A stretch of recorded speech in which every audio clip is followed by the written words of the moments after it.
Nada, bienvenidos a todos a Una Noche con. Este es nuestro tercer Cineforum, el segundo con Gerardo, que es que tengo que ver todas sus películas, así que nada, esperad más, más películas de Gerardo. Un placer contar con todos vosotros, con caras conocidas, gente que repite, que eso es siempre genial. Hola, Valerí. Hola. Y hoy vamos a hablar de una película que la verdad es que yo no había visto, no tengo perdón por no haberla visto hasta hoy, pero bueno, que la verdad es que es un peliculón, es preciosa, me ha encantado por muchísimas cosas, por la naturaleza que tiene, por cómo trata la historia, por la actuación de Manuel, que es brutal, la fotografía, bueno, me parece un peliculón. Es una película que tuvo mucha repercusión. Manuel, que tenía 8 años, fue su primera película, estuvo nominado al Goya como actor revelación, lo cual, bueno, ahora nos contarás cómo fue todo eso, menudo movidón, de repente tan jovencito. Sí, sí. Y yo tengo un montón de preguntas, pero os voy a dar paso a vosotros y así no ya se les iré preguntando a Gerardo. Ha sido de verdad un placer verla. Me ha recordado muchísimas cosas de mi pasado. Le decía que me ha recordado a mi abuelo. El final de la película me ha traído a mi abuelo, que ha sido muy emocionante, la verdad. Y espero que la hayáis disfrutado, supongo que la habréis visto todos, pero que la hayáis disfrutado tanto como yo. Así que, sin más, muchas gracias y bienvenidos. ¿Eso para Gerardo, quién te doy va? la palabra. Ah, para mí. Mismamente. No, yo voy a hacer ahora de entrevistador, le voy a preguntar a Manolete, porque claro, Manolete ha pegado ya el estirón, A mí que me nos va a hacer cuente. Sí, entonces. a ti te voy a preguntar, Manuel, ¿qué ha sido de tu vida después de Entre Lobos? De mi vida, después de Entre Sí. Lobos. A ver, pues. Pero ¿en qué sentido? ¿En En general? el, en el profesional. A ver, pues después de Entre Lobos. La verdad es que yo creo que a mí Entre Lobos me llegó en un momento, ¿no? En el que me aportó, a pesar de ser un niño muy pequeño, me hizo ver más claramente el mundo, por decirlo, ¿no? Así de alguna forma. Porque ver a la gente trabajar y cómo se trabajaba y con el esfuerzo que se hacía, pues la verdad es que eso a mí como que me entró entonces el beneficio del que seguir con esto, ¿no? Y a partir pues desde entonces, de Entre Lobos, pues siempre he intentado, o sea, que mi vida profesional pues vaya dirigida hacia, justamente hacia esto, hacia la interpretación, ¿no? Porque es un mundo que desde entonces me empezó a interesar muchísimo. Ya antes me interesaba, pero claro, a partir de trabajar en una película, pues ya es que eso es algo inevitable, yo creo. ¿Cómo Además, llegaste a la película? Porque tú vivías en un pueblito, no tenías nada que ver con el mundo de la interpretación, supongo, ¿no? ¿Y cómo claro, llegaste a Entre Lobos? pues mira, pero, o sea, no tenía nada. A ver, mi abuela, pues me parece que en algún momento salió de extra en otra película que se hizo aquí también, en el pueblo, algo así, cosas así. Como que a mí me interesó y de todas formas también mi carácter como que siempre ha sido, por así decirlo, o sea, como teatrero, ¿no? Y, y entonces, pues, fue a partir del casting que hizo Gerardo en los pueblos aquí de la comarca que una tía mía lo vio y entonces pues ya me llamó y a partir de ahí ya entré en el casting y fui pasando las diferentes fases hasta que llegué a la final de, para entrar en la película, claro. A ver, pues como Manolete es muy humilde y parco en palabras, eh, Que se me enrolló muchísimo. a ver, Manolete viene de un pueblecito del Valle de los Pedroches, en la provincia de Córdoba, que se llama Villanueva, Sí, Villanueva de Córdoba. donde tienen un jamón de bellota bueno, Vamos, bueno, bueno. impresionante, impresionante, Denominación de origen. totalmente. Valle de los Pedroches. Entonces, Apuntado.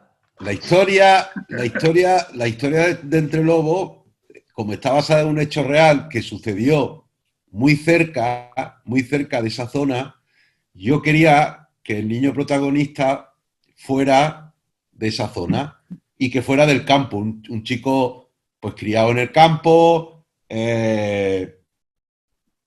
porque tenía que enfrentarse a situaciones muy complicadas, sobre todo con lobos, que supiera lo que era el campo, la naturaleza, y también para mí era importante que conociera bien el entorno y también la pronunciación, el acento.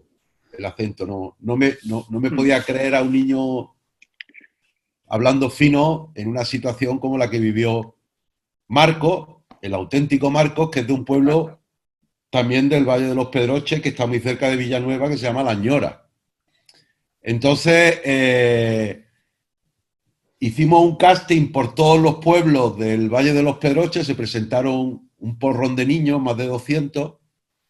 Además era muy divertido porque pedíamos unas características muy especiales, ¿no? Pues que fueran niños delgaditos, morenos, si pudieran tener ese puntillo agitanado, pues agitanado, en fin.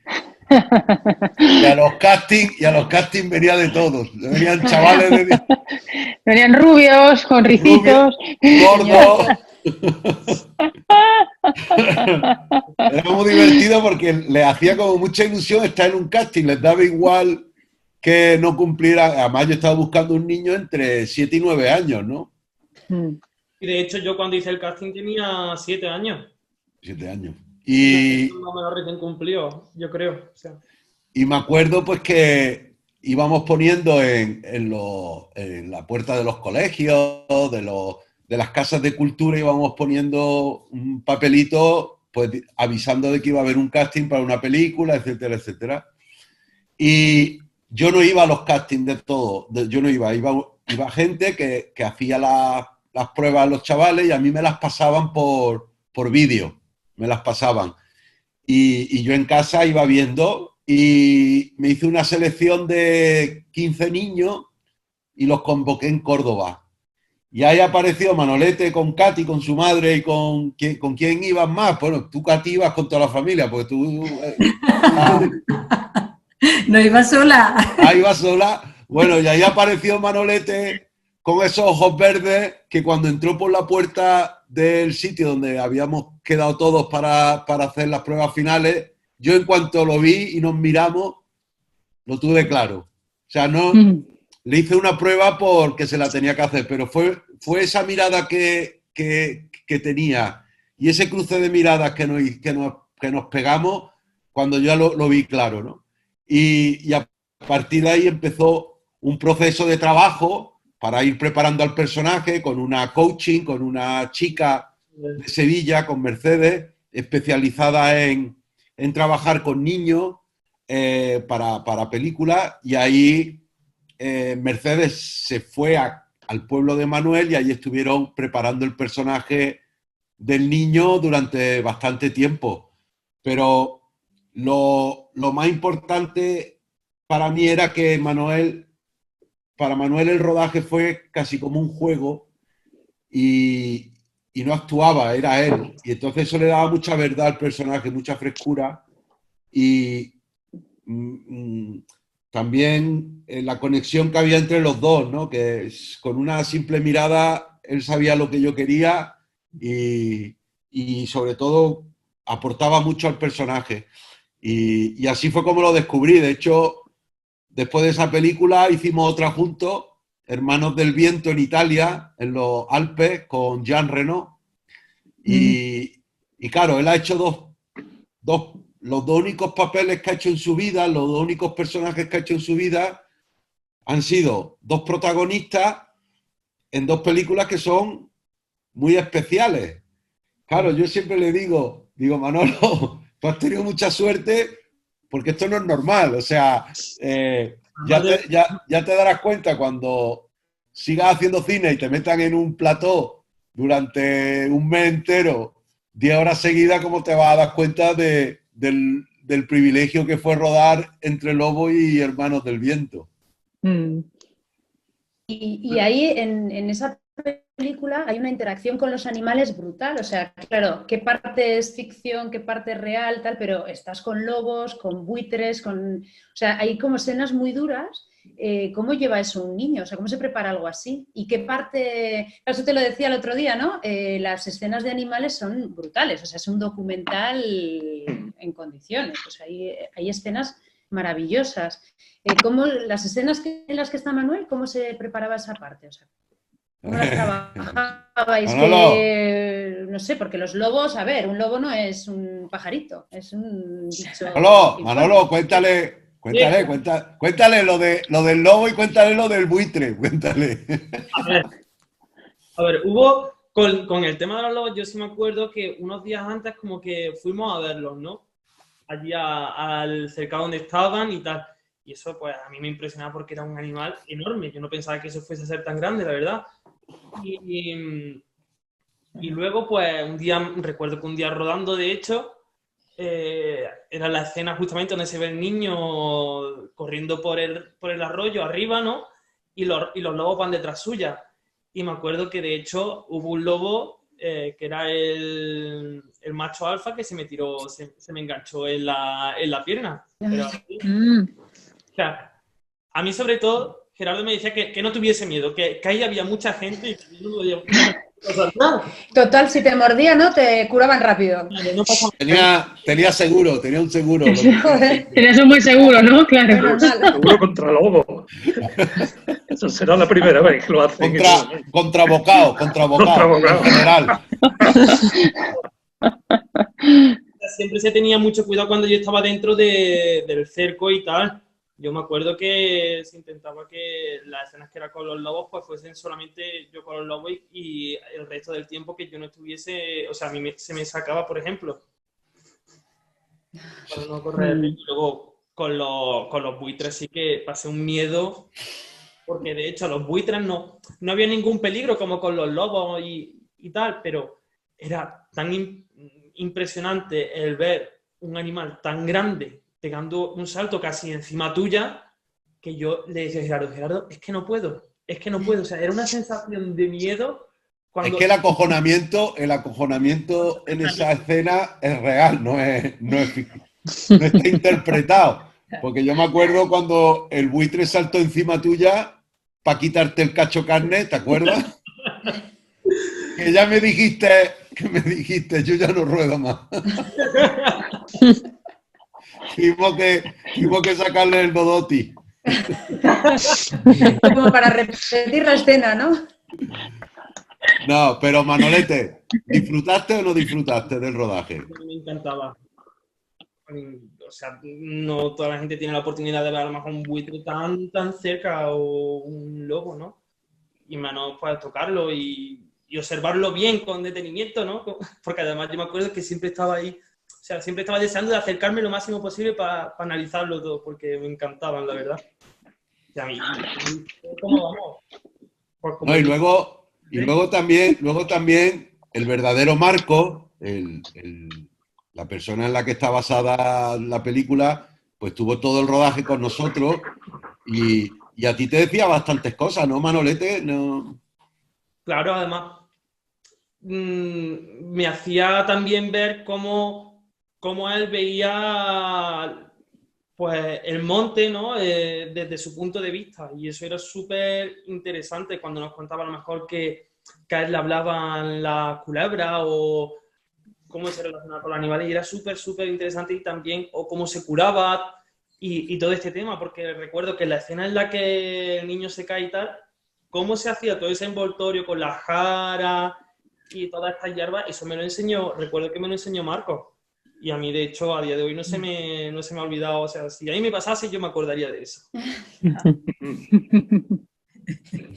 ¿Cuántos días fue el rodaje? ¿Cuántos días fue el rodaje? No, nada, perdóname tú. ¿Cuántos días fue el rodaje, Gerardo? Pues la unidad de naturaleza estuvo 2 años rodando y nosotros estuvimos 1 año. 1 año entre, o sea, no seguido, sino como... Ya. Los lobos iban creciendo, nosotros íbamos rodando conforme los lobos crecían. Y también rodamos en las 4 estaciones, porque yo quería marcar el paso de tiempo con las estaciones. Hay toda una secuencia en invierno con nieve, donde toda esa nieve es artificial, porque ese año no nevó. Ese año no nevó. Bueno, y allí suele nevar, allí es frecuente. Ahí suele nevar, en los inviernos no hay nieve. Entonces, bueno, hay unas secuencias con lobos, y nieve que sí que son reales, pero cuando tocó rodar la ficción con Manuel, toda esa parte que se ve nevada es nieve artificial. Ya sabéis que el cine está lograda, ¿eh? El cine es todo mentira para que parezca verdad. Todo mentira, sí. ¿Y dónde has rodado exactamente? ¿En Villanueva o en Cardeña? La película en Cardeña, eso. La película se ha rodado entera en el Parque Natural de Cardeña y luego toda la parte de la cueva está rodada en Almodóvar del Río. Eso es. Sí. Que encontramos una cueva ahí que nos venía muy bien, pues se accedía bien y tal. Pero lo complicado de este rodaje fue, como os podréis imaginar, trabajar con lobos. Hay bastantes manadas de lobos que están criados en cautividad y están adiestrados para rodajes, ¿no? Pero todos son lobos europeos. Como sabéis, en la península ibérica hay una subespecie del lobo europeo, que es el lobo ibérico, que solamente la tenemos en España y Portugal, ¿no? Es el nombre en latín es el Canis lupus signatus, y el signatus es por las dos señales negras que tienen en las patas delanteras, que de alguna manera es uno de los rasgos que le diferencian del lobo europeo, ¿no?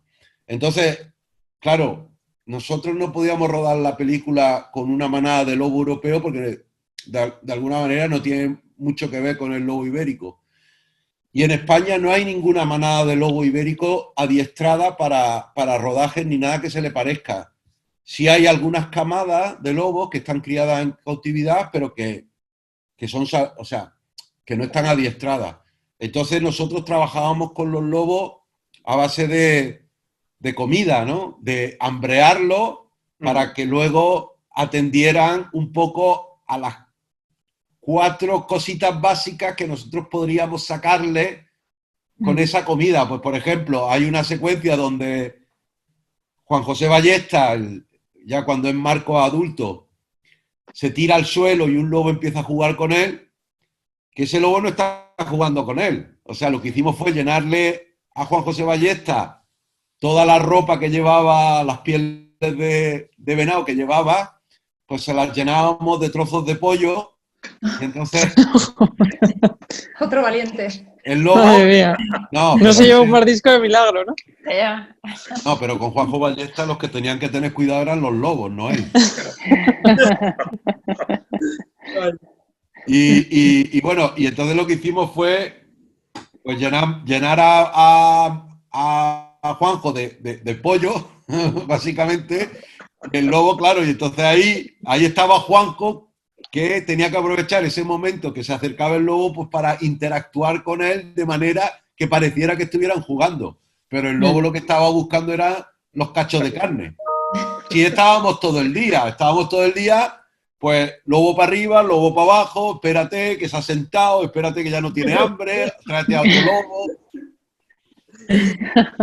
¿Ninguna escena es con adiestrados? ¿Ni una sola? No, es que no hay lobo adiestrado ibérico. Y en el que le chupa la mano. Pero claro, hay un montón de escenas, por ejemplo, esa o la que está tumbado dentro de la cueva porque está herido. ¿Cómo conseguisteis que un lobo de esos, bueno, al final posara, ¿no? Porque bueno, como decía antes, porque al final el cine es todo mentira para que parezca verdad. Pues a base de mucha paciencia, teníamos a una persona que es el mayor experto en lobo ibérico que hay en España, que era el que manejaba esa manada de lobos, que, bueno, los conocía y entonces sabía más o menos cómo manejarse con ellos, ¿no? Porque él de alguna manera los había criado él, pero no estaban adiestrados.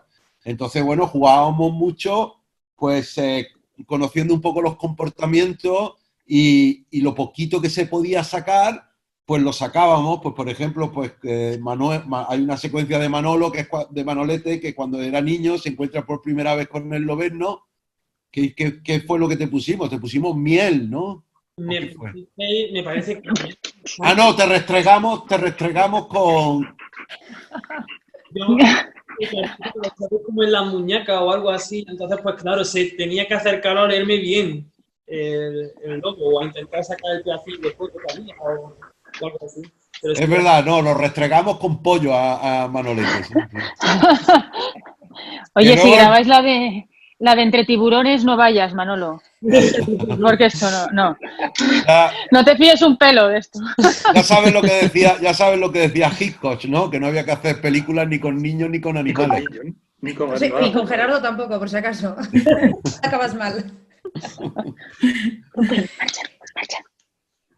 ¿Qué? A ver, yo tengo un montón de preguntas, vamos. Pues venga, suéltala. A mí me impresiona mucho la parte de animales, ya te he dicho. Por ejemplo, la parte donde está el águila dando de comer a los polluelos, toda la imagen de lobos, que ya nos has contado un poco cómo es, pero hay mucha imagen, la de los buitres. O sea, toda esa parte de cómo se hace. ¿Eso es real? ¿No es real? ¿Están adiestrados? No, eso es todo real.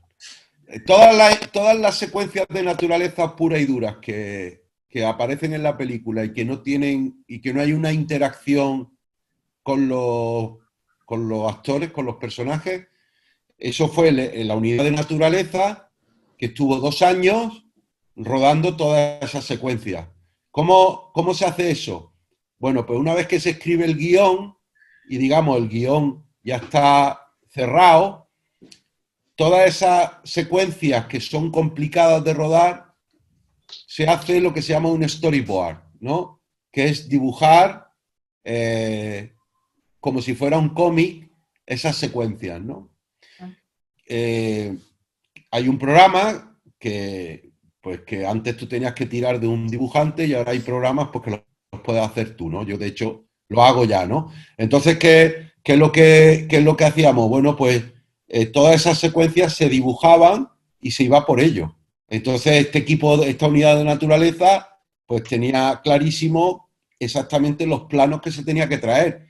Y ahí, pues, ¿qué se hacía? Pues se contrataba a gente de la zona que sabían dónde estaban, por ejemplo, los nidos de águila, entonces se construía un high, un andamio, para estar a la altura del nido, alejado, para no interferir, y ahí se metía el cámara y se tiraba una semana, hasta que conseguía las imágenes que necesitaba. Eso, por ejemplo, los buitres, bueno, pues en una montería se cazó un venado, pues ese venado lo compramos, lo llevamos a un sitio donde sabíamos que hay buitres, ahí se abrió el venado, se puso un high y ahí hasta que empezaron a bajar los buitres, ¿no? Entonces, el rodar naturaleza no es suerte, tú no puedes ir a rodar naturaleza con tu cámara y tu trípode por el campo a ver lo que te encuentras, porque probablemente no te encuentres nada. En los rodajes de naturaleza, detrás de los rodajes de naturaleza, hay mucha investigación, hay que saber muy bien los comportamientos animales, hay que localizar bien dónde están, en fin, es todo un trabajo de muchísimo tiempo. No es algo improvisado, ni mucho menos. Y en la imagen que hay el salto creo que era un ciervo en el río, en el laguito esa está un poco provocada, ¿no? Y un empujón, ¿no? ¿Cómo va esa? No, esa pusimos a Juanjo Ballesta ahí en el peñasco con un atillo con comida y le dijimos, si pasa algún venado y salta, vas tú detrás. No, esa fue la secuencia más complicada de rodar de toda la película. Esa secuencia, para rodar esa secuencia estuvimos un mes preparándola. Un mes preparándola, hasta que la pudimos hacer bien como queríamos, porque teníamos una oportunidad nada más. O sea, era rodarla y se acabó. Entonces, ahí eso lo planifican muy bien. Teníamos 3 cámaras rodando ese salto. 3 cámaras perfectamente ubicadas, y lo que habíamos hecho había sido, habíamos atrapado a una cierva en una finca, la habíamos metido en una jaula alargada, ¿no? En una jaula alargada y cubierta por un trapo negro. Entonces sabíamos que en el momento en que abriéramos la jaula, la cierva iba a salir corriendo, iba a saltar a la poza. Y ahí estaba Juanjo Ballesta preparado para que en cuanto saltara la cierva, él salir detrás. Y ahí nos la jugamos a una toma. Y salió bien. Pero porque la planificamos muy bien. Muy bien. Bueno, y eso es un conocimiento de cómo funcionan los animales profundo, claro. O sea, cuál es el comportamiento. ¿Ahí trabajáis con biólogos o cómo trabajáis? Sí, ahí trabajamos con biólogos, con naturalistas, y luego los que más saben son la gente de la zona. O sea, al final el que se conoce dónde están los bichos y tal, son gente de allí, del campo, que están acostumbrados a verlo y que, bueno, al final son los sabios del lugar, ¿no? Y de esa gente tiramos mucho.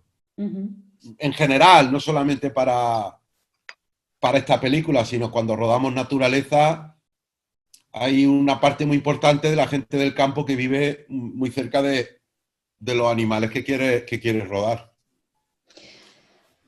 No sé si tenéis... Yo tengo más preguntas. Otra pregunta. Esta historia era... Bueno, como hay mucha gente de Córdoba, ¿era conocida allí o no? No. Vamos, ¿Y yo vosotros no queréis lo había de oído la nunca. zona?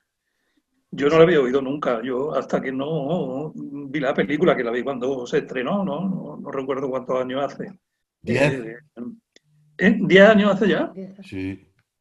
Pues yo lo vi entonces y me sorprendió muchísimo la historia, no la conocía. Yo personalmente no la conocía. Es probable que en la zona, es probable que a lo mejor en la zona sí fuese más o menos. Bueno, ¿No, Katy, tú Gerardo? eres No de lo allí, sé. ¿no? De la zona. Y tampoco Sí. la conocíais. No. Nada, eso era mucho anterior a nosotros. Sí, claro, pero quiero decir, no sé, como un poco, ¿no? La historia de Pero que una podía vez... ser una No, historia porque que como conocieran los Marcos abuelos, ¿no? Marcos pertenecía también a otro pueblo y en aquellos años era todo tan tabú, las familias no hablaban tan abiertas delante de los niños de las historias que pasaban entre las familias ni de las penas que habían pasado. Eran como más discretos en ese sentido. Y no teníamos ni idea de que esa historia estaba sucediendo. Además, bueno, imagino que la gente después de la posguerra, pues, ¿qué voy a decir? Si ya se sabe. No, mira, el tema además, ¿sabes qué es? Que, o sea, yo descubro la historia de Marcos de casualidad, no porque sea de Córdoba. O sea, la historia de Marcos surge me acuerdo perfectamente, en enero del 2007, el 3 de enero del 2007 creo que fue, en la portada del diario El País salía una noticia de que habían encontrado una chica en Camboya que llevaba 20 años perdida en la selva. Y a mí me llamó mucho la atención, pero porque yo acababa de llegar de Camboya de rodar. Entonces me pareció, digo, joder, mira, acabo de llegar de Camboya, encuentran a una chica que había estado 20 años perdida en la selva. Y ahí me puse a leer el artículo y al final de la noticia el periodista te daba una página web donde se habían investigado, se habían catalogado como 100 casos de niños y niñas que por circunstancias de la vida se habían criado en un ambiente, digamos, de aislamiento, ¿no? La mayoría de los casos, entré en la página web y la mayoría de los casos eran casos de confinamiento por los padres, ¿no? O sea, pues me acuerdo una madre soltera en una aldea de Galicia en los años 70 que se quedó embarazada, tuvo 2 gemelos, no quería que nadie se enterara de que había estado embarazada, parió en su casa y los niños los tenía confinados en una habitación. Y cuando la Guardia Civil descubre a estos 2 chicos con 14, 15 años, lo único que sabían decir era brum, brum, porque era la máquina, el tractor que oían en el campo, ¿no? Entonces, casi todos los casos eran casos de estos de confinamientos, ¿no? Pero sí que había algunos casos de niños y niñas que se habían criado en la naturaleza, ¿no? Y empecé a ver caso por caso. Había un chico en Siria que le llamaban la gacela de no sé qué, había la gacela del desierto, había otro chico en Uganda que se había criado con chimpancés, había una niña en la India que se había criado también con mono, había un chico en Rusia que se había criado con perros salvajes. Y claro, y de pronto llego, 1956, Marcos Pantoja, el pequeño salvaje de Sierra Morena. Y lo único que decía era que había estado 12 años aislado en un perdido valle de la sierra y que había tenido una relación muy estrecha con los lobos. Ahí empieza mi investigación. Estuve un año investigando para ver quién era este Marcos. Y conozco a un antropólogo, profesor de antropología de la Universidad de Palma de Mallorca, Gabriel Llanemanila, que hace su tesis doctoral con el caso de Marcos en el año 79, me parece. Claro, yo fui a ver a Gabriel a la Universidad de Palma de Mallorca y Gabriel es el que a mí me empieza a contar quién es este hombre y toda esa investigación que él hizo para poder hacer su tesis doctoral, que para mí era fundamental, que realmente la historia de Marcos fuera cierta. Y ahí le pregunté yo, ¿sabes algo de Marcos? Y me dijo, yo no sé nada. Él se fue, desapareció. Yo creo que está muerto porque era una persona que nunca se adaptó a la sociedad, que tuvo muchísimos problemas con el alcohol. Sé que se fue a Andalucía, pero yo hace muchísimos años que le perdió la pista. Y me dijo, si puedo estar en algún sitio, creo que es en un pueblo de Málaga que se llama Alhaurín el Grande. Así que me fui a Alhaurín el Grande, me dijeron que sí, que había vivido ahí en una cueva, pero que llevaban como 10 años que no sabían nada de él. Bueno, yo incluso me recorrí todos los cementerios del Valle de los Pedroches preguntando, ¿no? Y lo que sí conseguí, que para mí fue al final una herramienta muy importante para encontrarlo, fue que me fui a La Ñora, a su pueblo. Ahí conocí a una prima suya. La prima me llevó a la casa donde él nació, me empezó a hablar, además me dijo, sí, mi primo, el de los lobos. Eso hace 40 años que no sabemos nada de él. Pero me dijo, llégate al ayuntamiento que a lo mejor tienen la partida de nacimiento. Y efectivamente tenían la partida de nacimiento. Y a partir de esa partida de nacimiento y de un detective privado, localizamos a Marcos después de un año de investigación en una aldea en Galicia.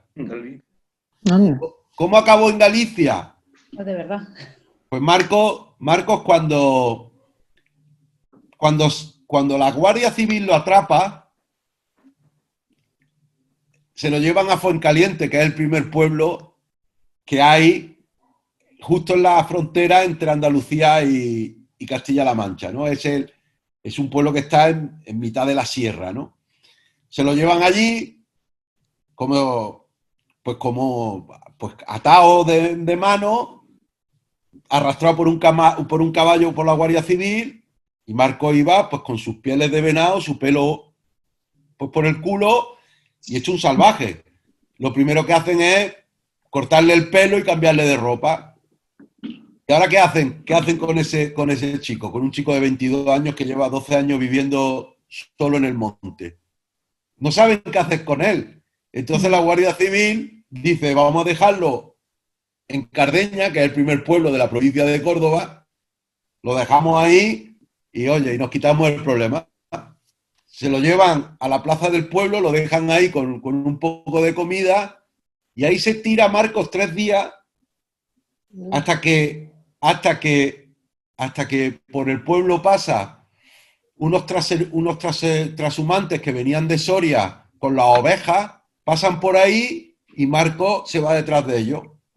Bueno, el caso es que, para hacer el cuento corto, termina en un pueblo. Estos trashumantes llegan a un pueblo de la provincia de Jaén, a Lopera, y ahí alguien de los pastores, que ya lo ven, ya saben que está ahí, porque ya lo llevan viendo que les va siguiendo y les dan un poco de comida, etcétera, etcétera, pues le dice al cura del pueblo: mire, aquí hay un chico de 22 años que nos lleva siguiendo, que parece un animal, o sea, es que es un salvaje. Entonces el cura va para allá, lo ve y dice: joder, este chaval no es normal. Y se lo llevan a casa de la rica del pueblo, de una señora que tiene muchos vínculos con Madrid, y la señora pues le manda al servicio que lo bañen, que lo laven, que le tal.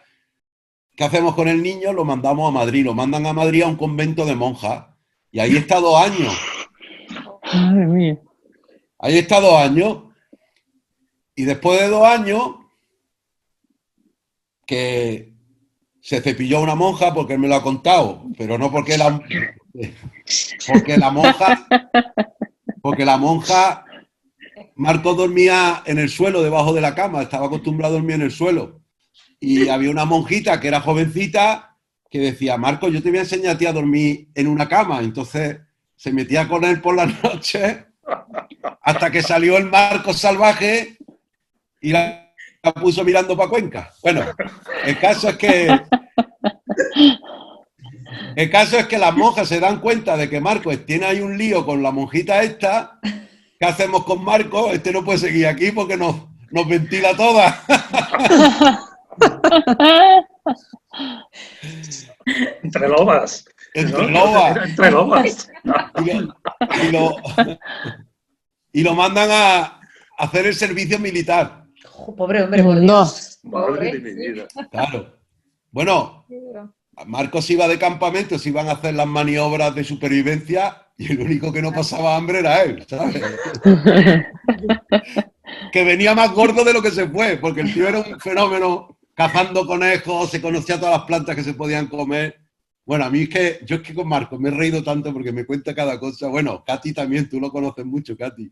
El caso es que después de 2 años se lo quitan de en medio porque le mandan a hacer guardia al Polvorín con un cesme y le dicen: Marcos, si tú ves a alguien que pasa por ahí por la esta de noche, tú le das el santo y seña, y si no te contesta te lía a tiro. Bueno, pues salió un soldado a fumarse un cigarro, santo y seña, el soldado que no se enteró y se lió a tiro con el soldado, que vamos, lo enterró en tierra, menos mal que no lo mató.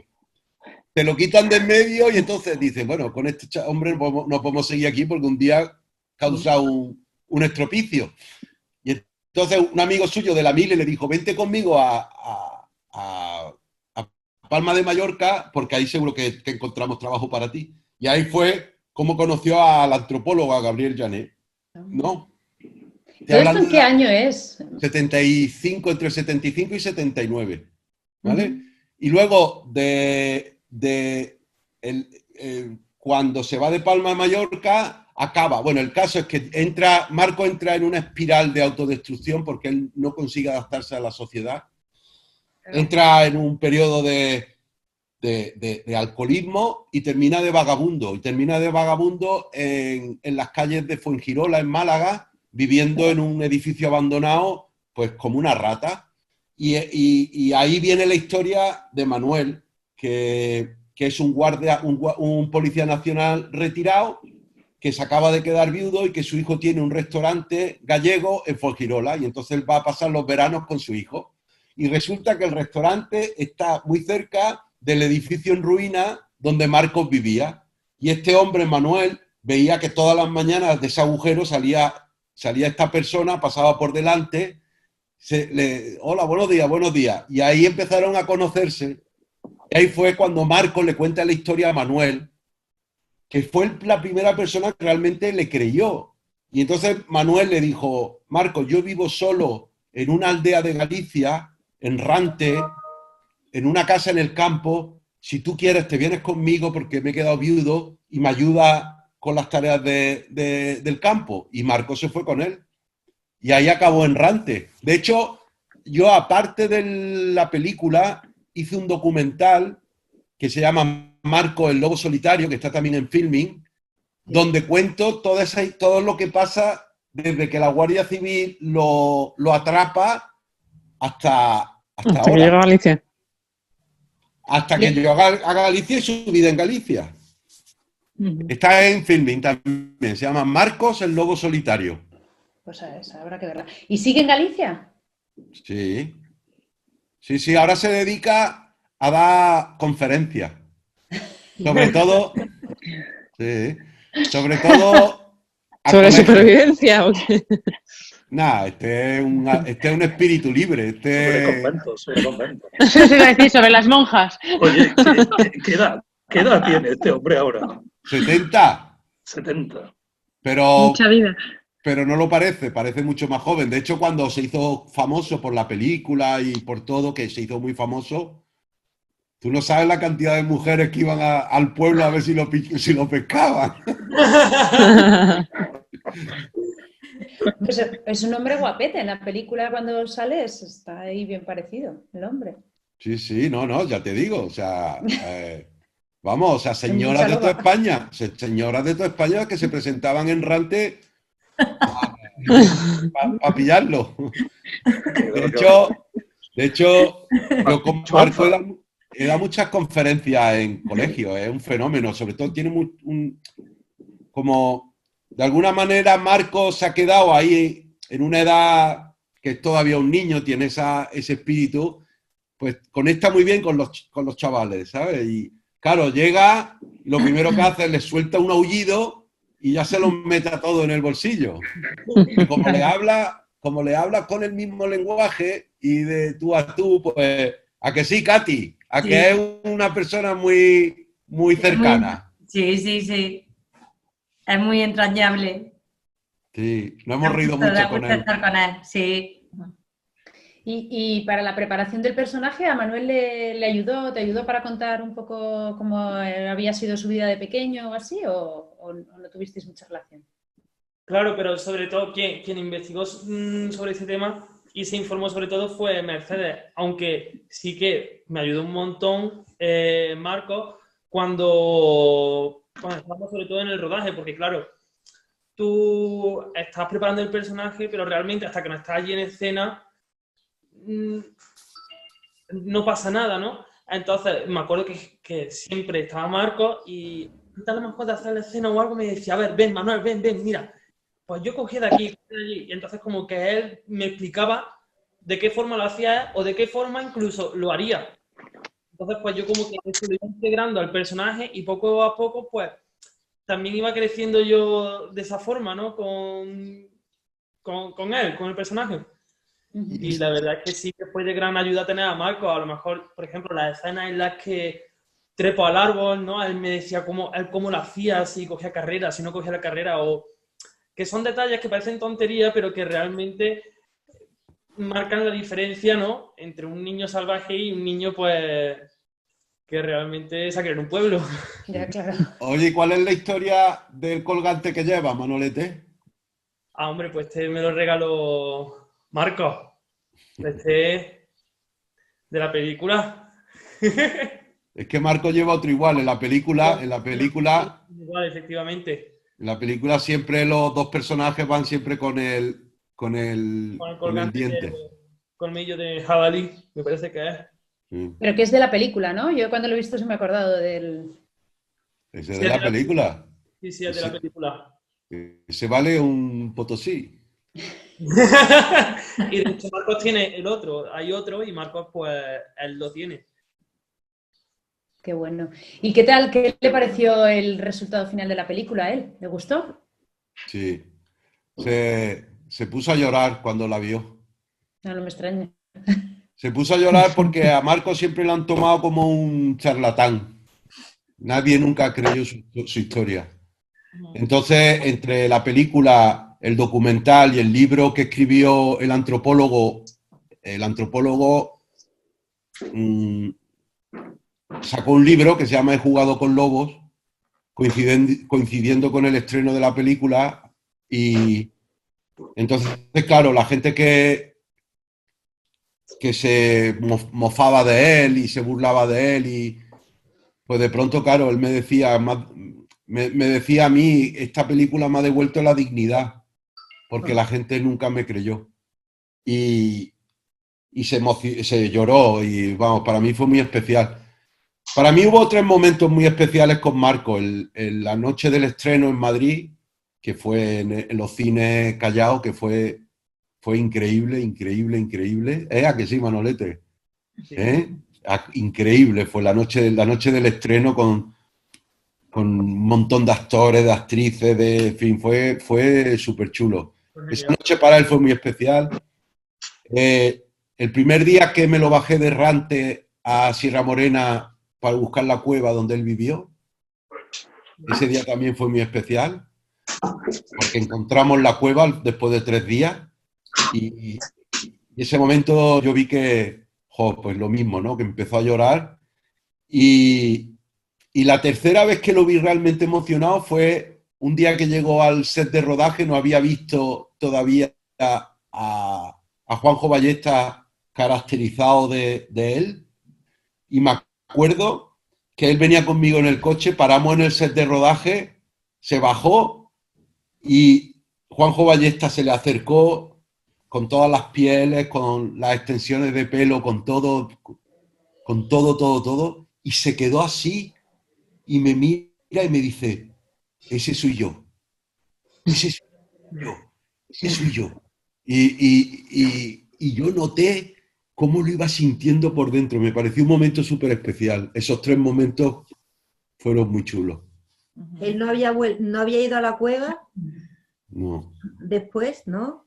Uf. No había ido nunca. A él lo atrapa la Guardia Civil por un cazador. O sea, él venía de una familia desestructurada. Cuando la madre muere con el parto del tercer hermano, del pequeño, de Antonio, al mayor lo mandan a Barcelona, al pequeño lo mandan a Madrid, y el padre se queda con Marcos porque era el más espabilado.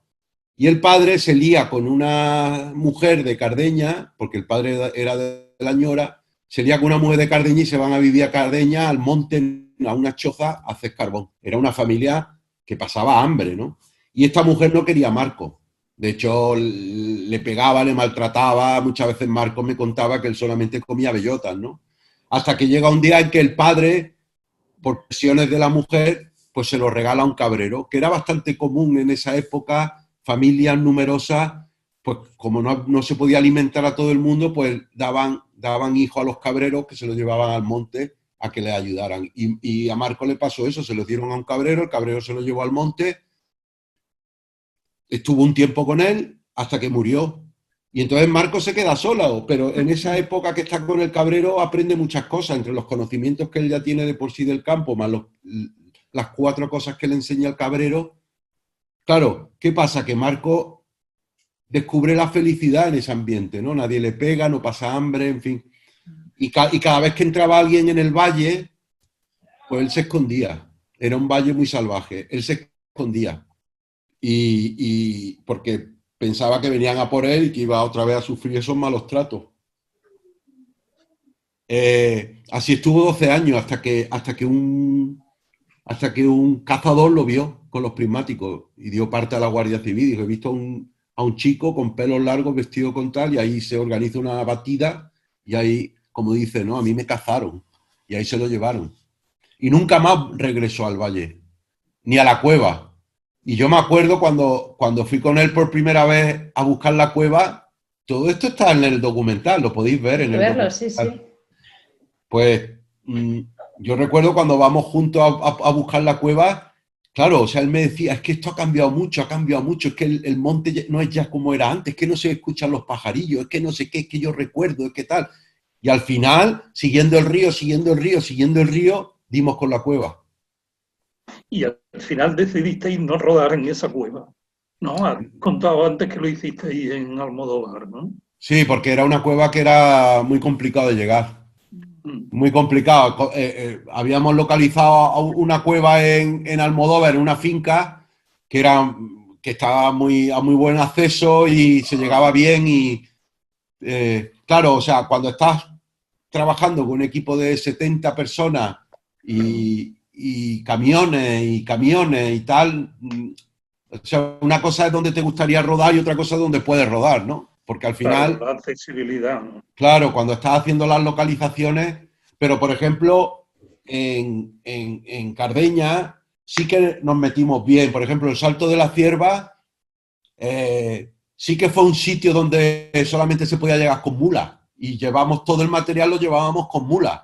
¿Por qué? Pues porque era un sitio que ahí sí que lo pedía el esfuerzo de producción, ¿no? Porque era un sitio como muy específico donde realmente se daban todas las condiciones para que se pudiera rodar esa secuencia. Entonces ahí sí que íbamos con...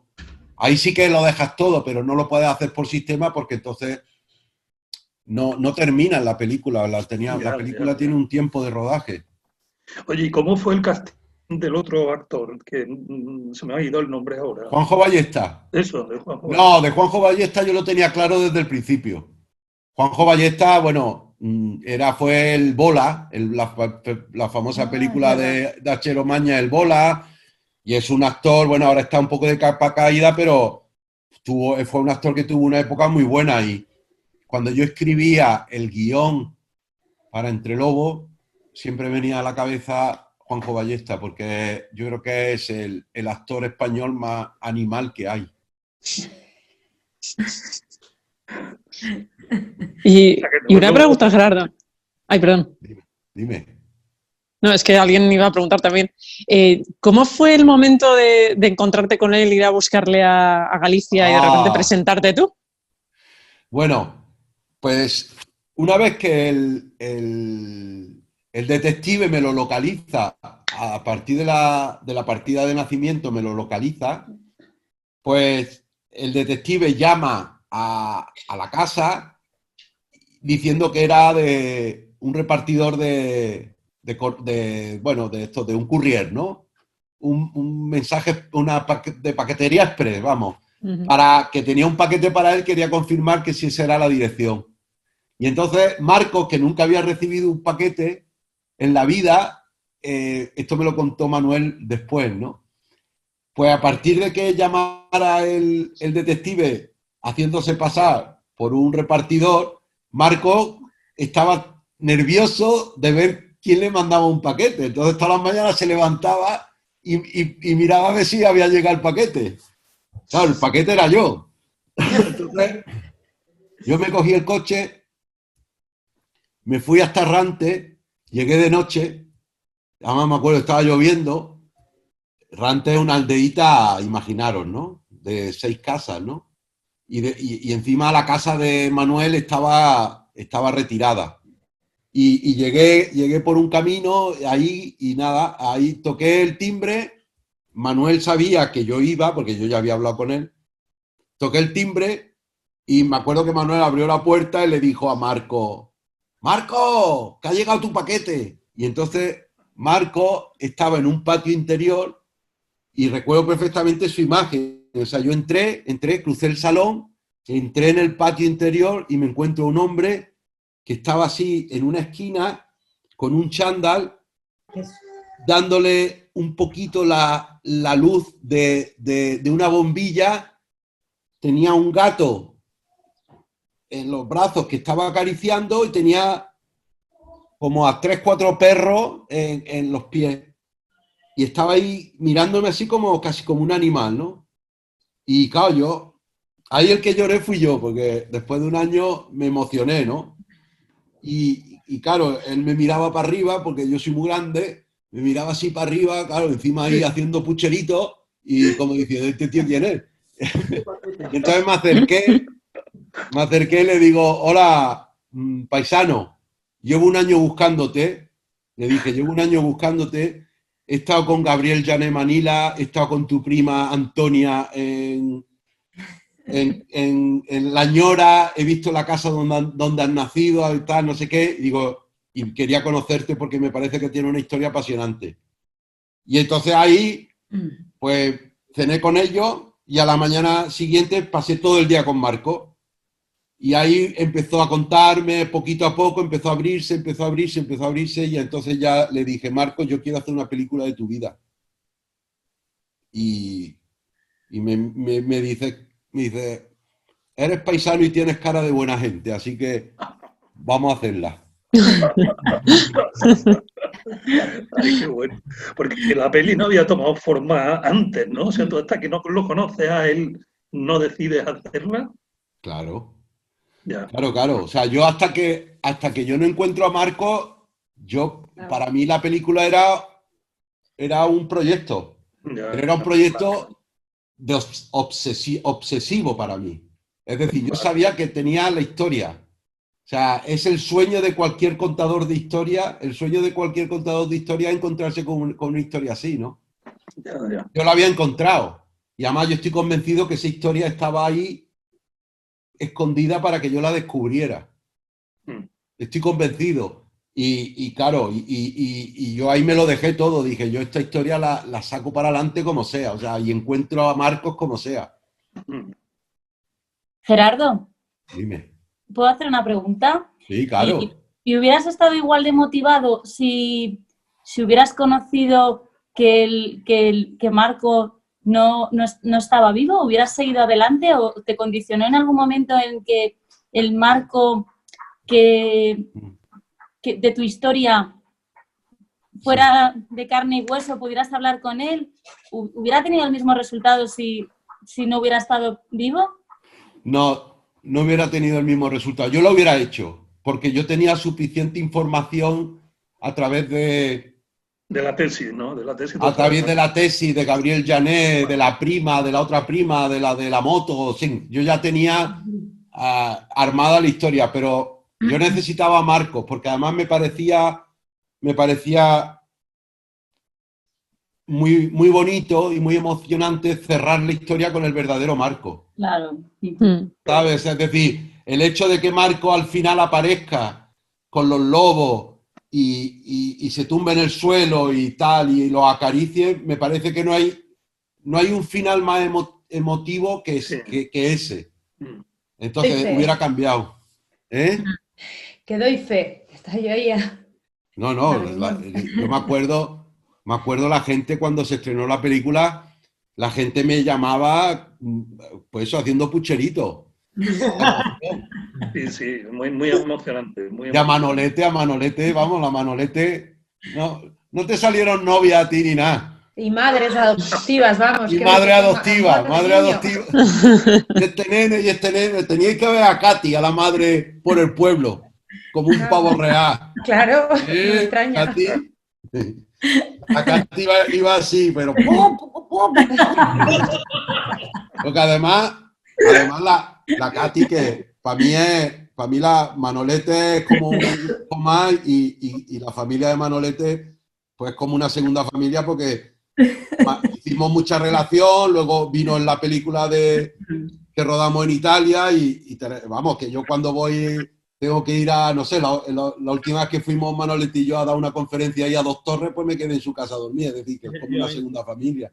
Y que tenemos mucha cercanía, pero Katy, tú viviste muy de cerca también el rodaje, porque Katy lo traía, lo recogía, se quedaba en no sé qué, no sé cuánto, o sea, lo vivió muy de cerca. Y entonces, claro, imagínate cuando estuvo nominado para los Goya y cómo iba la Katy por el pueblo.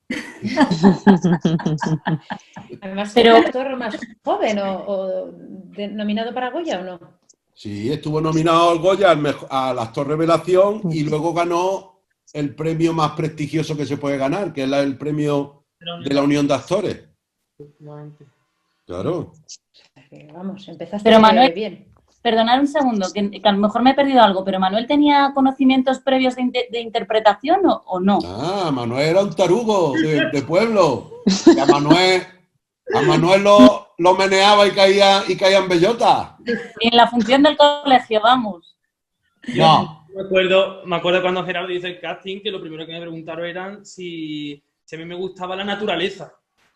Me acuerdo que eso fue algo imprescindible, que si a mí me gusta la naturaleza y los animales. Yo, claro, yo obviamente dije que sí, que a mí es que me encantaban, además, más que nada porque es verdad.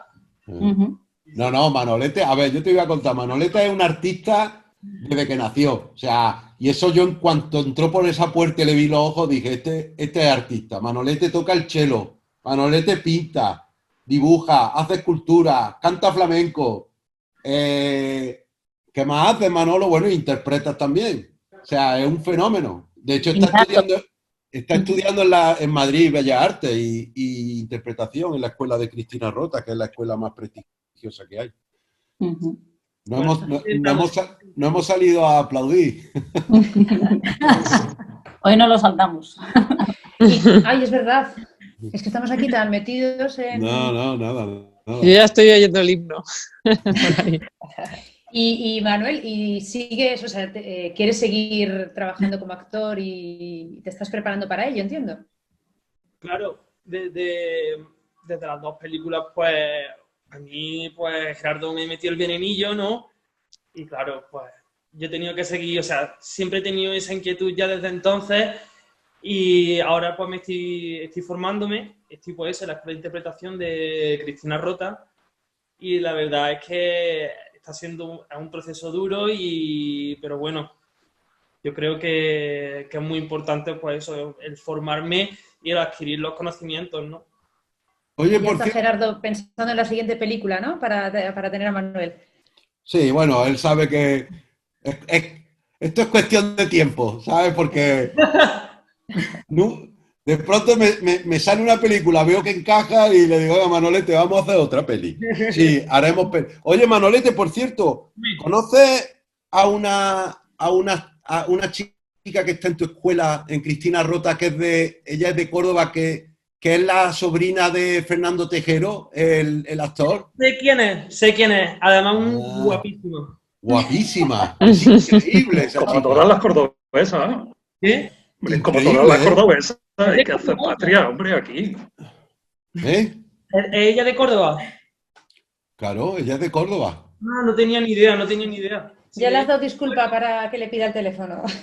Su padre es muy amigo mío, pues su padre es torero. Su padre es torero, es el hermano de Fernando Tejero. Y el padre es muy amigo mío y me lleva hablando de su hija mucho tiempo, que es actriz, y el otro día me mandó un reel de la niña y me dijo que estaba en la escuela de Cristina Rota. Pues lo que te digo, la vi y le pregunté a mis amigos porque dije, Dios mío, esta mujer. Y me dijeron que era la sobrina de... ¿Sí? ¿Y no te has presentado? Tú eres tonto, nene. Pues no, preséntate. Hola, soy Manolete, el de Entre Lobos.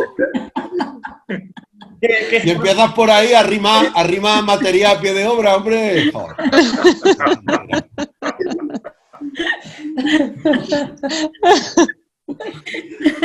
Lo estáis pasando bien, ¿eh? Oye, Gerardo, ¿tú conoces a Chico Sánchez? ¿A quién? Chico Sánchez, que tiene aquí en Córdoba una academia también de cine que se llama Actúa. No, ni idea. ¿No?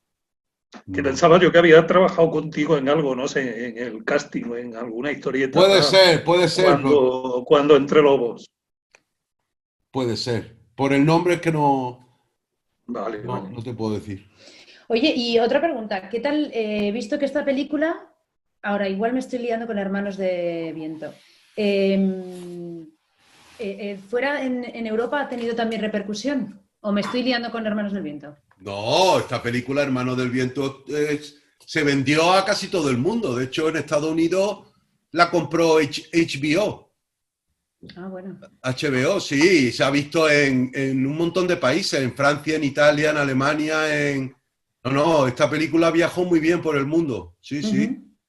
Y luego, que te comentaba esta tarde, que tiene parte de producción es alemana, que me llamó mucho la atención cuando vi ahí producción no me acuerdo quién estaba, bueno, pues producción Wanda, como siempre, pero había varios y estaba Alemania. Y digo, ¿qué pinta Alemania en una producción de una película en Córdoba? Pues porque se armó una coproducción europea. Hay unos fondos de la Unión Europea que se llaman Euroimage, que si tú armas una coproducción con un país de la Comunidad Europea, puedes acceder a esos fondos. Entonces nosotros armamos una coproducción con Alemania a través de un productor alemán amigo, y lo que teníamos que hacer era una parte del presupuesto gastarlo en Alemania, y lo que hicimos fue, pues, una parte de la postproducción se hizo en Berlín. Y la música original también se hizo en... La música original la hizo Klaus Badel, que es un compositor alemán que compuso la banda sonora, por ejemplo, de Piratas del Caribe, esta de tun, tun, tun, tun, tun, tun, tun, tun, tun. Pues Sí, esa es de Klaus Badel. Y está Vicente Amigo también, he leído en algún sitio. No, Vicente Amigo me iba a hacer algunas cosas con la guitarra, pero al final no pudimos encajarlo. Pues investigando por ahí ponía que Vicente Amigo estaba y digo, pues si no me suena a mí una guitarra, pero... No. Bueno, hay guitarra, pero no es de Vicente Amigo. Yo quería que me lo hubiera hecho Vicente Amigo, pero no llegamos a un acuerdo. Muy bien, pues no sé si tenéis yo, a ver, esto es lo que tenía... y se me ha quedado preguntarle a Manuel qué tal fue trabajar con Sancho Gracia. Dile la verdad, que ya que está muerto. Es que me han llegado rumores que fácil no era. No, era difícil trabajar con... O sea, era complicado, ¿no? Trabajar con Sancho Gracia. Pero... No sé, como yo también iba muy a mi bola, en ese sentido, tampoco a mí me resultaba una... No me resultaba algo pesado ni nada por el estilo, sino que simplemente lo hacía, ¿no? Y ya está. Y si de hecho me tenía que enfadar con él, pues me enfadaba. Y en fin, ¿no? O sea, hasta cierto punto... siendo muy polite. Sancho Gracia fue su última película. Él sale calvo en la película porque estaba con quimioterapia, ¿vale? Entonces, él sabía que le quedaba poco de vida y, bueno, no era el mejor estado de ánimo para rodar. Y lo curioso es que a Sancho Gracia le hizo famoso Curro Jiménez, que se rodaba en Sierra Morena, y su última película fue Entre Lobos, que se rodó en Sierra Morena. Pero entonces, también, bueno... Es decir, que aprendí también muchas cosas de Sancho Gracia, ¿no? Y esa compostura que luego él tenía, pues también de alguna forma me transmitía a mí todo lo que él ya sabía y también de la forma en la que trabajaba. O sea, todo... Y luego Jean Reno, o sea, vamos. Bueno, Jean Reno fue increíble, sí, sin duda. Que vamos, menuda escuela. Sin duda, jolín, ya te digo, totalmente, ¿no? La Claro. verdad es que no puedo estar más contento de haber tenido semejantes compañeros, madre mía, y maestros. Sí, llegó a la escuela de Cristina Rota y le preguntaron que si venía a dar clases o a recibir clases. Sí. Pero si está Katy, ¿quién está ahí detrás? Está Juan, ¿no? Sí. ¡Juanito! Pues nada, no sé si tenéis alguna pregunta, alguien más por ahí. Bueno, no sé si estás trabajando en algo, Gerardo, ahora, algún proyecto o alguna cosa. Estoy rodando un documental sobre todo lo que está pasando en Madrid con el coronavirus. Entonces, Sí. vale. Llevamos 1 mes y medio rodando. Sí. ¿Y cómo hacéis, cómo rodáis con...? A ver, porque es que ahora rodar no es fácil. No puedes ir con la cámara... Bueno, Con las restricciones. Bueno, pero nosotros tenemos los pases de prensa. Aunque no seamos prensa, pero estamos rodando un documental. Nosotros sí nos podemos mover. Con muchas medidas de precaución, pero sí nos podemos mover. ¿Y cómo lo lleváis? Bien, pues bastante terrible todo lo que está pasando. Hemos conseguido imágenes pues que no tiene nadie, ¿no? Hemos conseguido meternos en el IFEMA, hemos conseguido entrar en las funerarias, en fin, es terrible. Ya veréis el documental. Pues que promete ser duro, ¿no? Entiendo. Sí, humano, más allá de la noticia. Sí, lo estamos contando a través de 5 historias, ¿no? De 5 personas, 5 personajes. muy involucrados, o sea, muy en primera línea de todo lo que está pasando. Y ellos son, estos 5 personajes son los que nos están llevando a través de todo el relato. Entonces, estos son las 5 historias principales y luego hay microhistorias que se van contando más puntuales. Y aparte estás con una película también, ¿no? ¿No estabas con una película? Bueno, estoy con varias cosas. Me han ofrecido dirigir 2 películas, pero con el parón que hay no sé cuándo sucederá. Las 2 son ahí medio comedia, pero están bien y no sé, ahora con este parón no sé qué va a pasar. Así que bueno, ahora estoy más centrado en los documentales, mientras que, bueno, pues las plataformas de contenido al final tienen que seguir, ¿no? Y este parón que hay ahora de la producción, con la cuarentena, pues la gente se está viendo, pues todo el catálogo que hay en HBO, en Netflix, en Amazon. Entonces, ¿qué pasa? Que va a llegar un momento en que van a necesitar contenido nuevo. Y bueno, y ahí hay una ventana que yo estoy aprovechando. Muy bien. Por lo menos eso, encontrar. Muy bien, deseando de verlo ya. Pues nada, muchísimas gracias a todos por estar esta tarde con nosotros. Muchísimas gracias a Manuel y a Gerardo. Y a Gerardo por ese peliculón que has hecho. No, y a Gerardo lo que tiene... tiene... Nos has descubierto que es una maravilla, la verdad. A Gerardo lo que tiene que hacer es comprarme ya un jamón. Claro, tanto las gracias, cómprame un jamón ya. Unas horas ahora, hombre. El proveedor, Mónica. Porque yo no, entre las charlas que organiza en Madrid, que no lo saben, más esto, y eso que es, ella es mi representante, o sea, me explota. Pues nada, un jamón. Muy rebelde me ha salido. Y antes cuando hablaba del lobo ibérico, me acordaba yo del lomo ibérico. Del Valle de los Pedroches. Veo yo que se acerca la hora de la cena, veo. No, ya dentro, ahora cuando acabe esto, mañana me está llamando, oye Gerardo, y la próxima podemos... La verdad. Pasas bien, si en realidad te gusta la marcha. Bueno. Decirte que da gusto ver que los directores sois accesibles y que se puede conversar y que os comunicáis también con el público, porque es maravilloso esta oportunidad. Yo te doy las gracias de esta cercanía. Gracias a Mónica la he descubierto, porque yo no vivía al Cineforum desde otro lado desde hace muchos años y estas oportunidades ahora de acercarte al director y a los personajes como que me da más cercanía y os lo agradezco la participación. Nada, eso es Mónica, que es una fenómena. Pues sí lo es. Sí. Hombre, es que Noelia vino a la primera, no me acuerdo cuál fue, de estas digitales, porque estaba apuntada a una de las comidas, a la última comida que tuvimos que cancelar, y ya se ha apuntado a todas las digitales que hemos hecho desde entonces. Uy, me estás inspirando muchísimo, Mónica. Esto, qué bien. Dentro de poco te propongo algo yo, ya verás. Pues nada, encantada. Bueno, pues muchas gracias a todos. Gracias a vosotros. Muchísimas gracias. Un abrazo. Adiós. Adiós, Katy. Adiós, Manolete. Cuidaros. Adiós, Nateli. Adiós. Adiós a todos, Muchas gracias. Cuidaros. Gracias. Cuidaros mucho. Adiós. Venga. De cuidarse.